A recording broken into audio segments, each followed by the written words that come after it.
भिक्खू दिसला, भिक्खूनी दिसली, त्यांना दान करा. जरुरी नाही की 1000 रुपये दान करा, जरुरी नाही की 50 दान करा, जरुरी नाही की 500 दान करा. तुमच्याविषयी 10 रुपये असेल 10 रुपये दान करा, पण दान करा. नाही कंजूसी करू नका. कारण तुम्ही इथंच ठेवणार आहात, मी इथंच ठेवणार आहोत. संघ कोणीच नेत नाही आहे. तुमच्या संघ जर तुमचे जाईल तर फक्त आणि फक्त तुमचे कुशल कर्म जातात, बाकी काहीच कोणाचे संघ जात नाही. सगळं इथंच राहते. म्हणून दान करा, जरूरतमंदांना दान करा. करुणा असली पाहिजे, एकामेकाबद्दल मैत्री असली पाहिजे. एकामेकाबद्दल तुम्हाला तारीफ म्हणून सांगत नाही. माझी मुलगी 18-19 वर्षाची आहे आणि माझ्यासोबत बुद्धगयाला 1 महिना राहिली. तिची तारीफ म्हणून करत नाही. इंस्टावर खूप फेमस आहे आणि इंस्टावर रील बनवते, त्याची तिला खूप पैसे मिळतात. काही जे काही मिळते ते.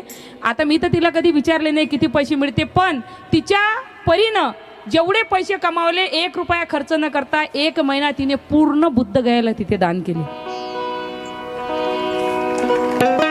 भंतीजी लोकांचं भोजन करेल, कोण्या गरिबांना कपडे वाटेल, कोणाचं हे करेल. मला एवढा